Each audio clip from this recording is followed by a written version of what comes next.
let's be real. Forcing a smile or just repeating empty slogans, it doesn't really work. Today, we're going to talk about building something real, a mental state that actually holds up when things get tough. And we're going to do it with a concrete, trainable system.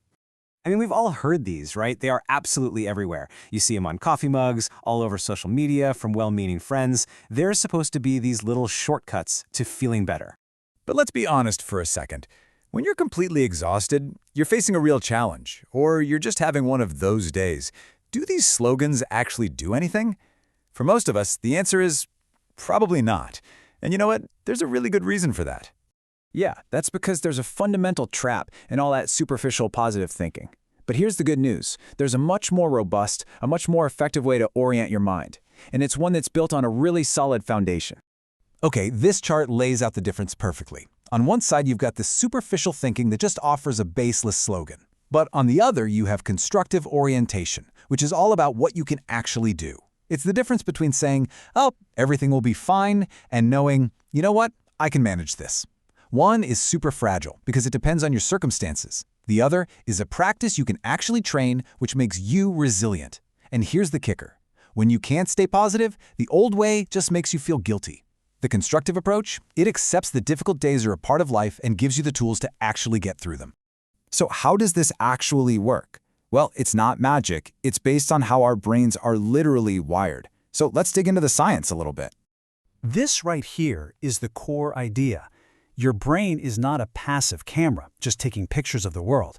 No, it's more like an active architect, building your perception of reality based on the neural patterns it already has. And the most brilliant part? Those patterns can be changed intentionally. You see, our brains come with a kind of default setting. It's called the negativity bias. It's an old evolutionary feature that just makes us pay way more attention to bad news than good news. It creates this systematic distortion in how we see things. But here's the absolute game changer. Our neural circuits are modifiable. We can consciously train our brain to correct for that bias and start focusing on a broader, more accurate picture. So how do we actually do that training? Well, the Happywise framework gives us a practical system built on 4 key pillars. This is basically our roadmap to building that resilience. First up is plus being. This is the skill of just observing your thoughts without getting totally swept away by them. So instead of thinking, I am anxious, you learn to notice, there is a feeling of anxiety present. It's a subtle shift, but it gives you so much space. And it's a neural skill you can develop with practice, just like playing the guitar. Next is plus discipline. This is where we actively train our attention. And get this, research shows that it only takes about 10 to 30 seconds of really savoring a small win or a pleasant moment for your brain to start hardwiring that experience. That little bit of focus strengthens the neural pathway. It is a literal mental workout. Pillar 3 is plus US. And this is so important because we don't think in a vacuum, right? Our mindset is deeply, profoundly shaped by our environment, the people we spend time with, the content we scroll through. Every single interaction is either building up that fertile ground for growth or it's eroding it. And finally, we have positive chemistry, the mind-body connection. You see, our thoughts have a real chemical footprint in our bodies.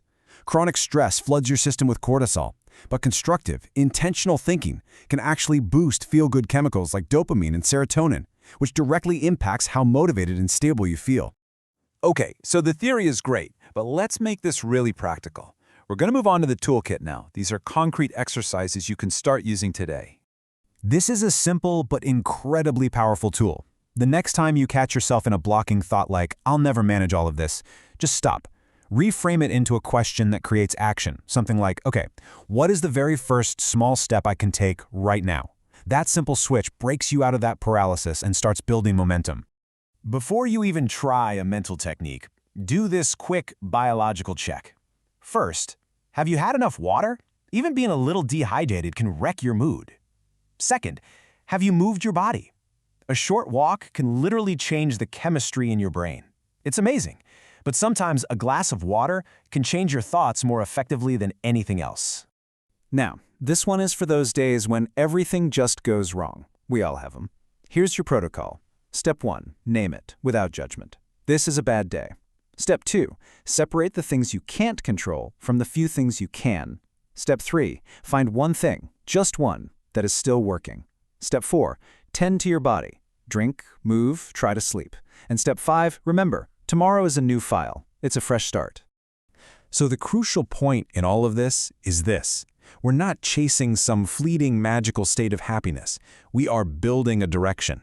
It's a practice, one that's grounded in realism and fueled by our own intention. It's about having the right tools for the hard days and knowing how to use your resources on the good ones. And this really is the ultimate takeaway. On those really difficult days, motivation is probably going to be nowhere in sight. And you know what? That's okay. You don't need to feel motivated. You just need to choose a direction and have the tools to keep moving forward, even when it's hard. That is the entire difference. All of the concepts and the tools that we've walked through in this explainer are based on the Happywise framework for intentional well-being. If you want to dive deeper into any of this, we really encourage you to explore their work. Thanks for tuning in.